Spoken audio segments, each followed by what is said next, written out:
I am a digital fashion instructor here in Miami. I also own a digital fashion instruction company called the Digital Fashion Institute. And we're going to get started with our designers today. We are small, but we are mighty for sure. But I will allow them to introduce themselves. Go ahead. Hi there, I'm Emily. I am actually not a designer, but I'm here on behalf of the House of Blueberry. So we're a digital fashion company that is creator-led. We dress avatars in different video games or different games. We've been around for 10 years. So this has been something that's very kind of tried and true. And I am happy to represent the creative side here. Awesome, thank you.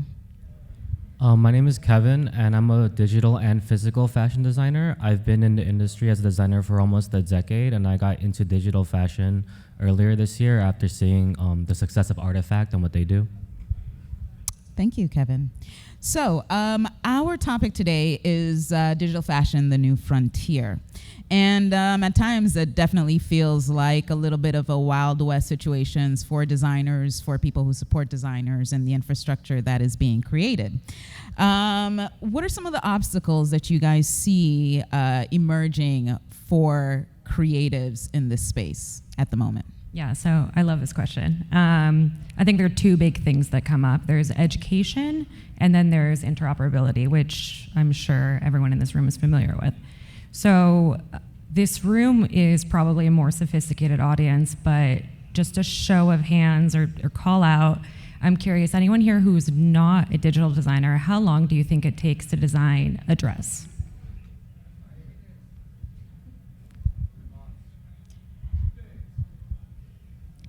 A dress like this.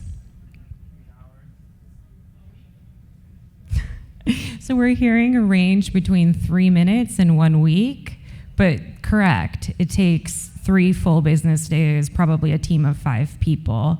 So it's actually much more involved than one thing. And so I think with education, there's one side of it, which is actually the technical skills, which I'm so curious to hear, what you've learned and where. But then there's also educating, the user, or in my case, other businesses who want to partner with us, who give us almost insulting quotes for, how long will this take? And you have the change made tomorrow. So I think that's a really big kind of value and understanding that needs to be shifted. And then next is interoperability. So with interoperability, there's a lot of common platforms and programs that people use, like Maya, like Blender, similar to NFT design too. But each game has its own specifics. Things have to fit each avatar. So it's not as simple as a copy and paste. Okay, thank you. I feel like for fashion designers, the biggest obstacle is learning new softwares, just like you said, education. So in fashion school, when I was there like 5-6 years ago, you didn't really learn about digital fashion. It was more physical, draping fabrics and how to work around an actual person. But as we're seeing the industry change, you have to learn new applications like Clo, which is pretty native for fashion designers. But when you go into Blender and Unreal, you're crossing industries into 3D modeling and game design, and those are extra steps for designers to learn. But once they do, it's really easy to implement your ideas in a faster way. Okay. Now this is a little bit different from what we had originally planned, but I kind of have a question about what you mentioned with interoperability. So there might be some people that don't understand what that means exactly here. How would you describe that? Yeah, definitely. So I think the implications are a little bit different for, I hate saying Web 2 when I describe what we do, but for gaming rather than Web 3. But for example, a program like Blender, think of it like using Google Docs and using Microsoft Word. So some formats and file formats might just not work on another gaming platform. And then the other aspect is, let's just say Microsoft Word works on 2 different computers, but the formatting may change. Okay. So it's just not as simple as, kind of copy pasting all of our designs. Now we're across 4 different platforms, and there's similarities. I think the best similarity is when the avatars look similar, But even still, no one more than my design team wishes that there was a way of making that a little bit more universal. Awesome, thank you. And one of the things right now that's really exciting me about this entire space as a designer, I feel like there's an opportunity, and somebody mentioned this on one of the earlier panels, there's an opportunity for us to move beyond the materialized world and not have to think about physics and not have to think about, how draping will fall or any of those things. So what do you guys think that will mean in terms of your creativity and your ability to bring any of this to life? I feel like that's huge for fashion designers because when you're creating a digital collection, you might not need like the capital heavy resources. You need to create a physical fashion collection. You're very much unlimited in how many looks you make without having to worry about the sample cost, how many you might produce in the future. You're a lot more free to be more creative and create more things in general. Okay, so your collection could be a lot bigger and not have to worry about the constraints of financial and those sorts of things. I think actually on the other side of that, on the business side of that, you can also be a lot tighter with your collection because digital fashion just moves so much faster than physical fashion. So if something's not working, you can cut it. You don't really need to cut it because we don't have physical inventory issues, but you can design in a way that's more efficient based on what the consumer is looking for. And I know that it is a big problem, with the environmental impact of physical fashion. Which leads me to a beautiful segue of asking about sustainability and the opportunities that this space create. So one of the statistics that I learned recently from the business of fashion is that digital fashion can cut CO2 emissions by 95%. I don't know about you guys, but to me, that is the solution to a lot of the problems that we're having in terms of waste in the fashion community. So that being said, how do you guys think, especially with the way that governments are approaching climate change, if this was the, let's say, motor industry, the car industry, and they found out 95% could be reduced through one thing, I think governments would be investing a lot in that. What do you guys think in terms of how our politics, our world is approaching fashion, considering that it's been not monetized, but there's a number associated with that now? I feel like digital fashion is really making the whole industry more sustainable. As someone who works in the industry as a designer, normally you have like 5 or 6 stages of samples from the initial design to the production. And as we've adopted digital fashion technologies, we're able to get quicker turnaround in our designs to be able to see how our changes affect the garment in real life without like sending samples back and forth to and from Asia. And a way that I feel like you can convince governments to like better pursue this is that you have to talk to like the vendors about the bottom line, because in a lot of these places where your garments are being produced, manual labor might be a lot cheaper than skilled labor. And so you have to kind of talk to the factory owner, like, if you invest X amount in like digital fashion, then you'd save so much more money and time, and everything will go smoother in your like physical operation because you've thought the whole process through digitally. Yeah, absolutely. Economics kind of rules all of this. But I think there also needs to be a little bit of a shift in the consumer behavior. So not just, relying on government to help booster the industry, but I think that, the consumer has grown accustomed to, and I'm guilty of this, wanting everything. So we sometimes internally joke that we're faster than fast fashion. We can, produce clothing as quickly as Shein can. However, between 3 minutes and 1 week. But with that said, we don't have the environmental impacts because there's no physical good, there's no waste associated, there's no labor issues with that. So I think something really interesting that I would love to follow is, as a society as an individual consumer, is our need to have so much going to be adjusted so that IRL, we wear the basics and we have clothing that we need for, to sustain us, but then online you can explore and express yourself creatively in a way that doesn't have the impact and also is much more affordable. This is true. All right, so in terms of creating narratives in real life as well as on these digital platforms, brands are making traditional brands as well as new digital fashion brands, but we're all kind of making an effort to adapt to what is going on right now. How does an existing brand, a traditional brand, shift their brand narrative in order to fit this new landscape? Yeah, so I have a Google alert for digital fashion, Roblox fashion, Fortnite fashion, and I had to switch it to weekly instead of daily because I was getting updates multiple times a day about a new brand entering the metaverse. So this is definitely something where I think a lot of brands and businesses know that they need a metaverse strategy, but don't exactly know why. So I think first, taking a step back, thinking about traditional KPIs like brand awareness. Do people know about us? Acquisition, can I reach a new cohort? Can I reach a new audience? Retention, does my consumer like me? Do they want to come back? And then, of course, there's revenue too. So there are ways of monetizing digital fashion. So I think just kind of having a clear idea of what it is that you need to do can really help inform your strategy. And I think another thing to think about is that the metaverse is not mutually exclusive to traditional marketing channels or even digital marketing channels. So if let's call Roblox the metaverse, Chipotle, for example, had a amazing campaign called the Burrito Maze. I don't know if anyone here has played it.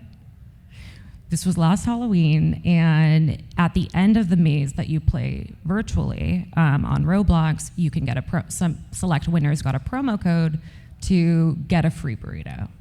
And it got a ton of press, so brand awareness. It got people back in the store, so money, revenue. It got new customers, probably got some retention too. I think it was an example of a perfect campaign. So I think there's a lot of let's rush to be in the metaverse because my neighbor's doing it.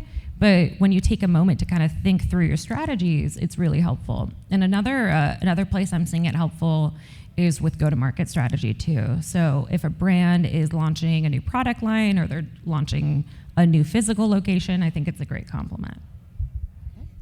And what do you think, Kevin? You still play that game for a free burrito? So funny, you can't. There's all of these different, strategies and reasons why Roblox wants you building and constantly updating a new world. But you can look at, I sometimes like to watch YouTube videos of people playing games, or Twitch. Same.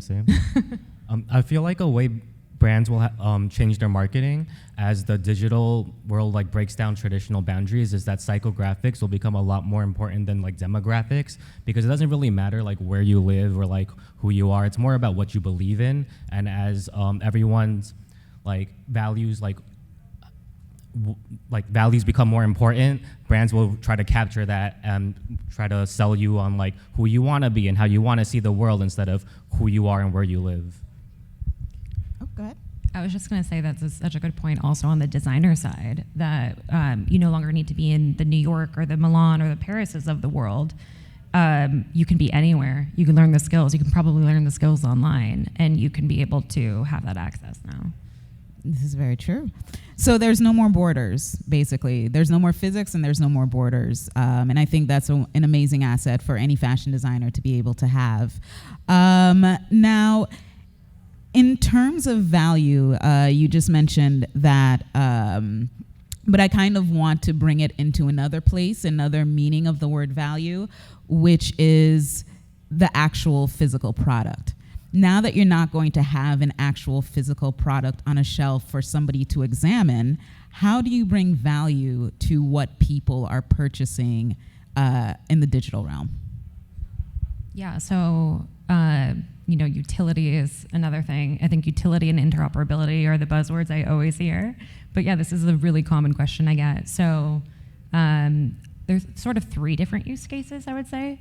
The first and most important and cannot be underestimated is that people are wearing digital fashion in their social circles. So just as we're here today wearing real clothes, and we probably, some of us thought about our outfits more than others, I think that people are doing the exact same thing while they're socializing in different worlds. On Roblox, I was in a game the other day and someone told me he had to leave because he didn't realize everyone was wearing this one design. That we were doing a pop-up with Notori, and one of my friends said he had to leave the game and come back because he had to go change.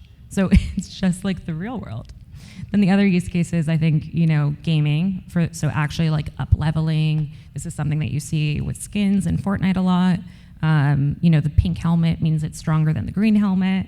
That's a really traditional use of digital fashion. And then last is the collectible space. So in addition to, the Web3 components of collectibles, even Roblox has a secondhand market where you can resell limited edition items. So when Gucci put out a 1956 edition of their Dionysus bag, it got resold and the value exponentially increased. Thank you. And following up on the collectible part, I feel like a great example of where you can see this in real life right now is like video games. Like I know Counter-Strike has a lot of skins that are worth like thousands and thousands of dollars, and you can never wear that in real life.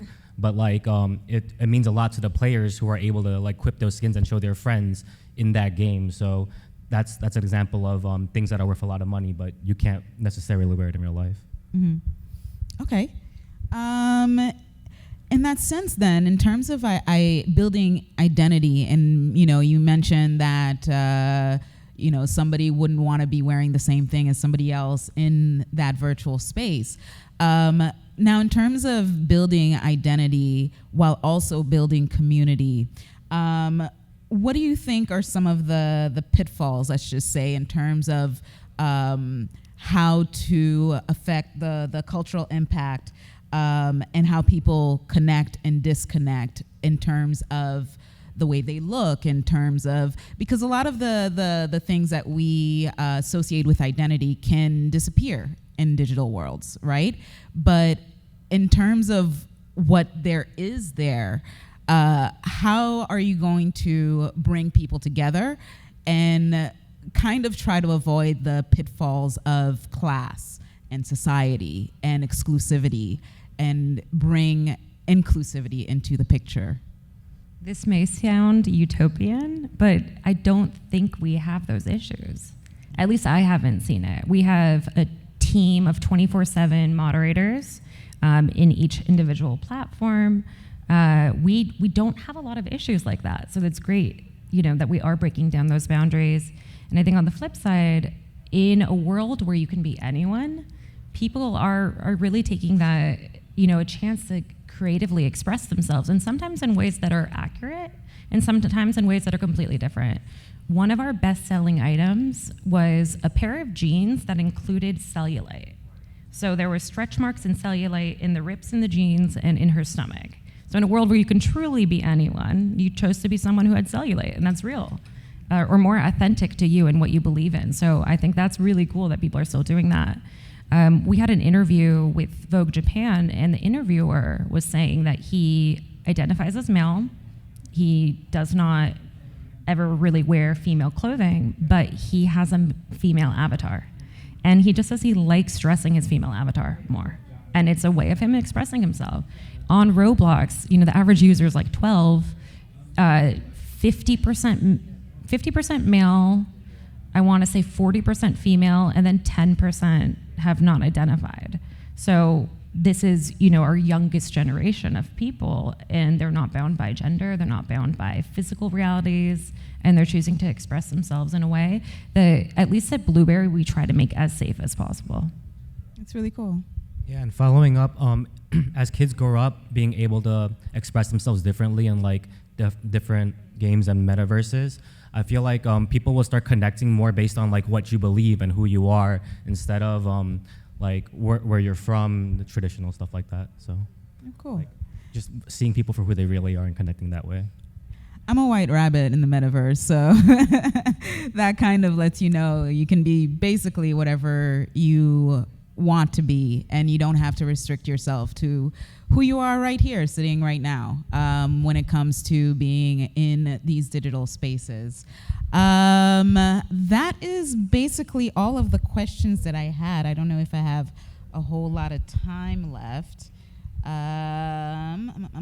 I did have one more question that I wanted to ask in terms of where do you guys think in about, let's say, 5 to 10 years, our lives will be impacted by the things that are being developed now?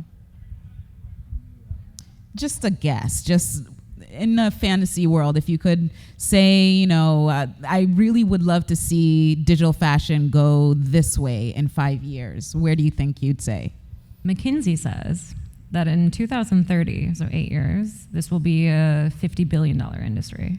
Oh, fun. But what I think is actually, it's not going to be as stark as some metaverse naysayers think it will be.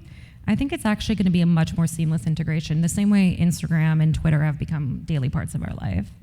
But I do think that, like you said, you didn't study this 5 years ago in school, but I'm seeing the Parsons and the FITs of the world. They're creating programs with digital fashion. Blueberry, we almost have like an apprentice program where we are training young designers on how to do 3D modeling and 3D design.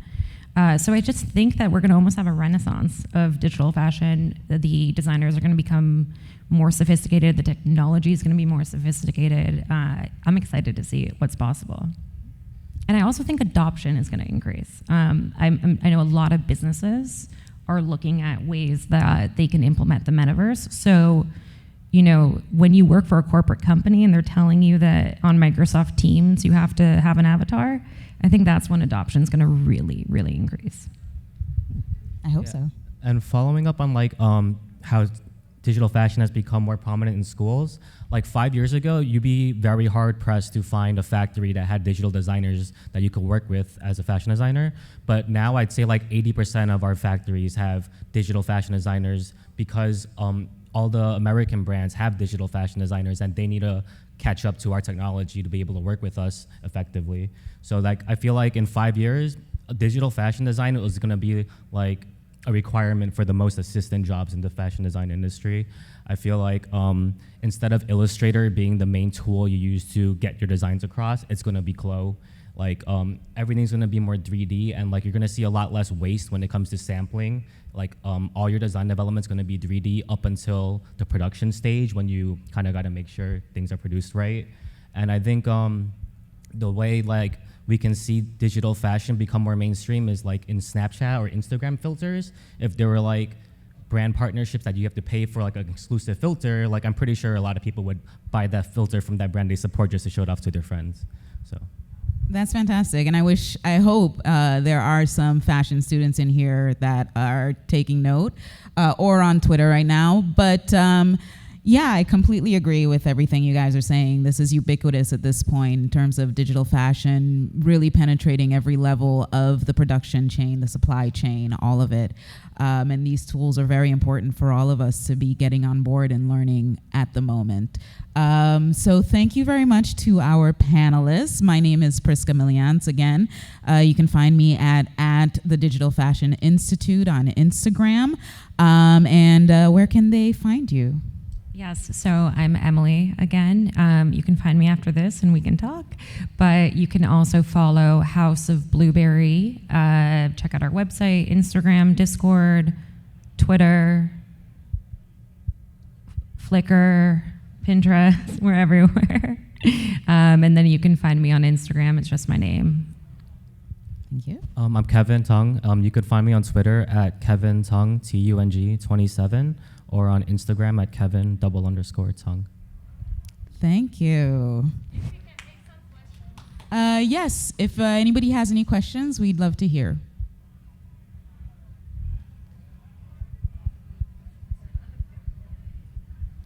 You good? All right, thank you. There's one question. Oh, there's one question. Go ahead.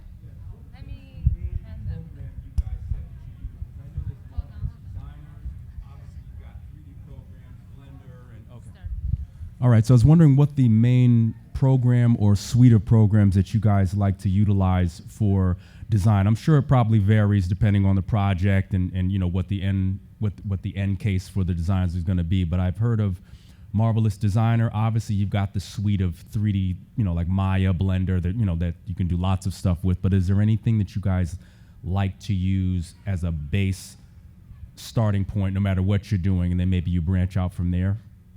I just like to sketch on paper with my pencil, and then I kind of bring it into Clo 3D, and I use Clo over Marvelous because I work with physical factories, and they're able to translate those 3D patterns into like physical patterns to very easily produce it. Our team uses Blender, and when we're actually training new people, we do something called the donut test. So if they, do you know this?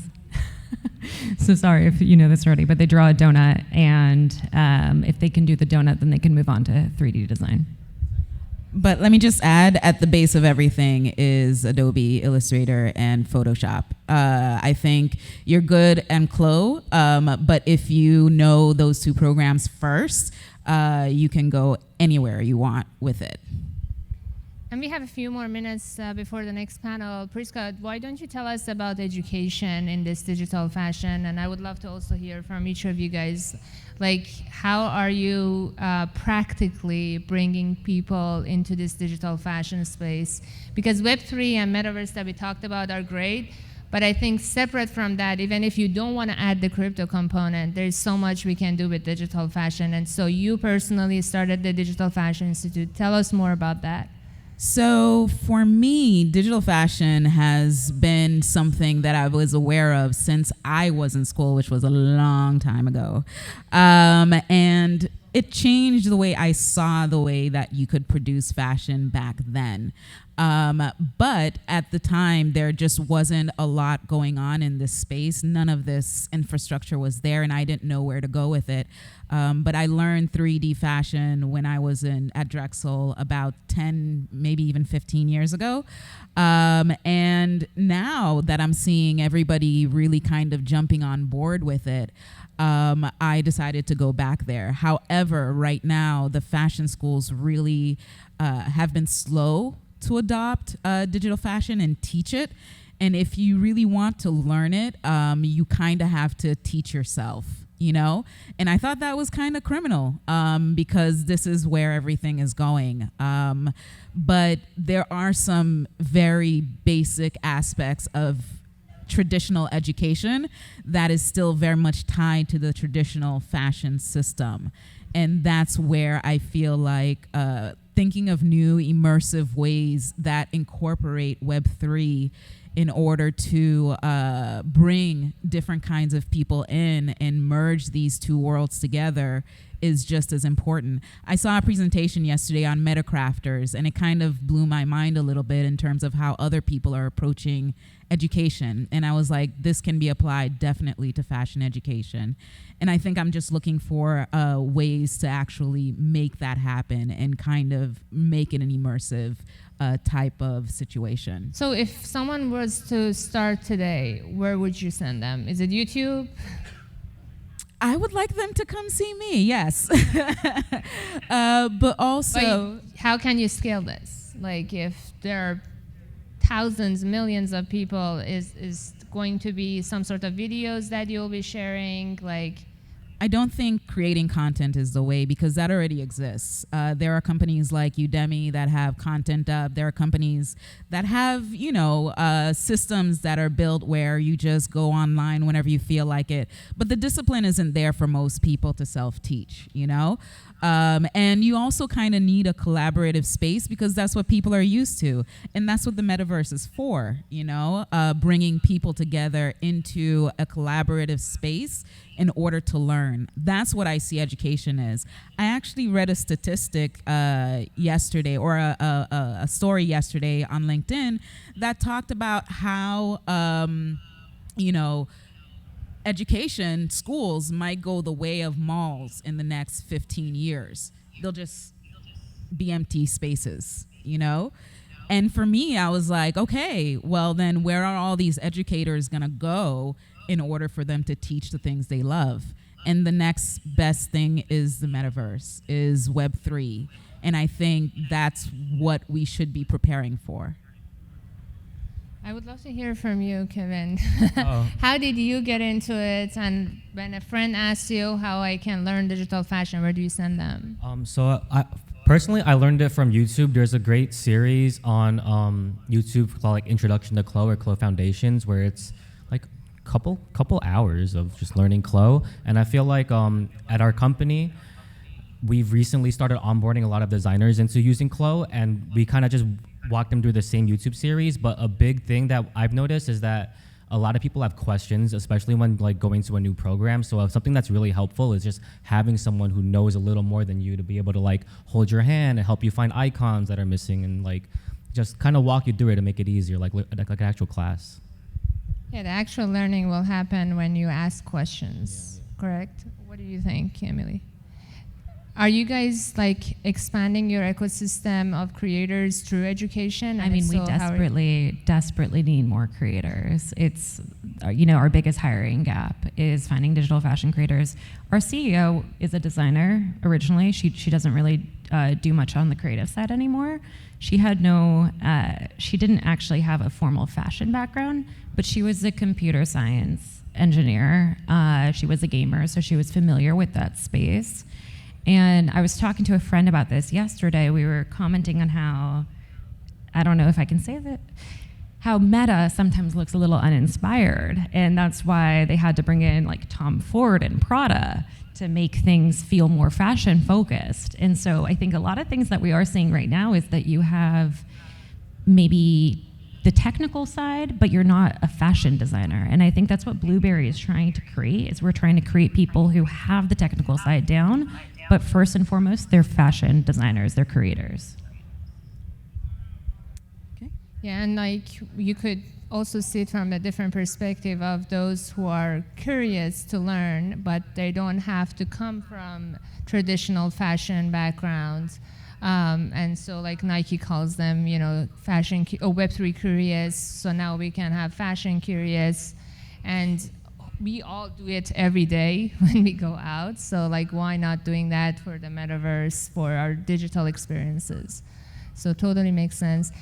Any final comments? Anything you would like to add before we wrap? I would just say, for those of you, this may not be the room, but anybody who's still doubting whether or not this is the future, just get on board and see where it takes us, because it's a really exciting, the prospects of what can be done in this space. That's all I got. Thank you so much. Thank you. Thank you. Thank you. Thank you. Yeah.